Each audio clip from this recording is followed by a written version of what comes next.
அமெரிக்காவுக்கு நீங்க போகணும்னு விருப்பப்படுறீங்க. விசா ப்ராசஸ் பண்ண போறீங்கன்னா, என்னென்ன செய்யணும், என்னென்ன செய்யக்கூடாது அப்படின்றத இந்த காணொளியில பார்க்கலாம். US visa do's and don'ts. இப்போ நீங்க விசா எடுக்கணும் அப்படின்னு நினைக்கிறீங்க அப்படின்னா, முதலாவதா நீங்க பண்ண வேண்டியது என்ன டைப் ஆஃப் விசா நீங்க எடுக்க போறீங்க அப்படின்றத டிசைட் பண்ணணும். ஏன்னா ஒவ்வொருத்தருக்கு ஒவ்வொரு மாதிரியான விசாக்கள் இருக்கு. நான் இமிகிரண்ட் விசாஸ்னு சொல்லுவாங்க. அதாவது டெம்பரரியா ஒரு வேலைக்காக போறவங்களுக்காக உள்ள விசா. அதாவது அங்க போய் நான் செட்டில் ஆக போறது இல்ல, டெம்பரரியா தான் போறோன்றவங்களுக்காக உள்ள விசா. இதே மாதிரி படிக்க போறவங்களுக்கு ஒரு விசா இருக்கு. அதே மாதிரி H1B விசா, வேலைக்கு போறவங்களுக்கு அந்த விசா இருக்கு. டூரிஸ்ட் விசா இருக்கு, பிசினஸ் விசான்னு இருக்கு.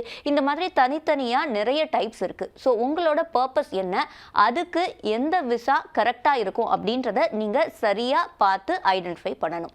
இரண்டாவதா இது தொடர்பான அப்ளிகேஷன் ஃபார்மை ஃபில் பண்ணணும். DS-160ன்னு சொல்லுவாங்க இந்த அப்ளிகேஷன் ஃபார்ம். இது அமெரிக்காவுடைய கான்சுலேட்டோட வெப்சைட்லேயே இந்த ஃபார்ம் கிடைக்கும் உங்களுக்கு.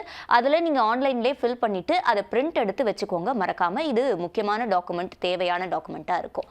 அடுத்ததா விசாவுக்கான ஃபீஸ் பே பண்ணணும். நீங்கள் எந்த விசா அப்ளை பண்ணுறீங்களோ அது பொறுத்து ஒவ்வொன்றுத்துக்கும் ஃபீஸ் மாறுபடும். ஸோ அந்த ஃபீஸ் பே பண்ணிவிட்டு அதோட ரெசிப்டையும் நம்ம எடுத்து வச்சுக்கணும். எவ்வளோ பே பண்ணியிருக்கோம் அப்படின்றது தொடர்பான ப்ரூஃபும் நமக்கு முக்கியம். இது பண்ணதுக்கு பிறகு இதுக்கான விசா இன்டர்வியூக்காக ஷெட்யூல் பண்ண வேண்டியிருக்கும். உங்களுக்கு எந்த நேரம் வசதியாக இருக்குது, அந்த நேரத்தில் அவங்க அவைலபிளாக இருக்காங்களா அப்படின்றதையெல்லாம் பார்த்து அதுக்கான நேரத்தை நீங்கள் ஃபிக்ஸ் பண்ணிக்கணும். இதை ஃபிக்ஸ் பண்ணிவிட்டு இதுக்காக நீங்கள் தயாராக வேண்டியதும் இருக்கும். ஏன்னா இன்டர்வியூவில் கொஸ்டின்ஸ் கேட்பாங்க. அது ரொம்ப முக்கியமான அம்சம். அதில் ரிஜெக்ட் ஆகிறதுக்கும் வாய்ப்பு இருக்குது, அக்செப்ட் ஆகிறதுக்கும் வாய்ப்பு இருக்குது. ஸோ பொதுவாக இன்டர்வியூவில் என்ன மாதிரியான கொஸ்டின்ஸ் கேட்பாங்க அப்படின்றது தொடர்பாக நீங்கள் இன்டர்நெட்டில் ரிசர்ச் பண்ணி அதுக்கான பதில்களை என்ன சொல்ல போகிறோம் அப்படின்றத ஒரு ஐடியாவாக வச்சுக்கிறது ஒரு நல்ல விஷயம். அடுத்ததாக இதெல்லாம் முடிச்சதுக்கு பிறகு நீங்கள் விசா இன்டர்வியூ ப்ராசஸ்க்கு போவீங்க. அங்கே நீங்கள் என்னெல்லாம் செய்யக்கூடாது அப்படின்றது ரொம்ப முக்கியமான விஷயம். முதலாவதாக பொய் சொல்லக்கூடாது. நம்மளை பற்றின உண்மையான தகவல்கள் மட்டும்தான் அங்கே சொல்லணும். அதே மாதிரி அவங்க என்ன கேள்வி கேட்குறாங்களோ அதுக்கு ஷார்ட்டாக கிளியராக பதில் சொல்லணும். நம்ம தேவையில்லாமல் எக்ஸ்ட்ரா இன்ஃபர்மேஷன்ஸும் கொடுத்து அவங்கள மிஸ்லீட் பண்ணக்கூடாது. இப்போ பேர் என்னன்னு கேட்டாங்கன்னா பேர் என்ன அப்படின்றது தொடர்பாக தான் சொல்லணுமே தவிர வேறு எந்த விஷயங்களும் கொடுத்து அதுலேருந்து அவங்க மிஸ்லீட் பண்ணி போகக்கூடாது. அதே மாதிரி எக்ஸ்ட்ராவாக நம்ம பேசுகிறது மூலமாக அவங்க அடுத்தடுத்து இன்னும் நம்மளை நிறையா கொஷின் கேட்குற நிலைமைக்கு நம்ம வச்சுக்கவும் கூடாது. முக்கியமா பொய்யான தகவல்கள் சொல்லக்கூடாது. எது உண்மையான விஷயமோ அதை மட்டும்தான் நம்ம சொல்லணும்.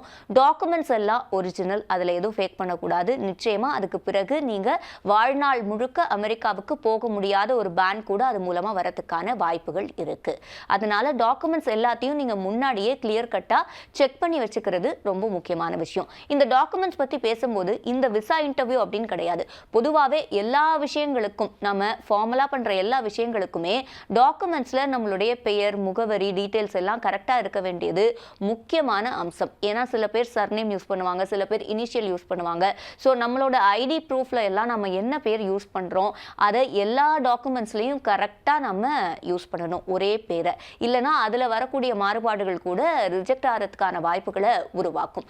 அதனால அதுல நாம ரொம்ப கான்சியஸா இருக்கணும். அதே மாதிரி என்ன டாக்குமெண்ட்ஸ் கேட்குறாங்களோ அதை மட்டும் கொண்டு போங்க. என்னென்ன டாக்குமெண்ட்ஸ் தேவையோ அதை மட்டும் கொண்டு போங்க.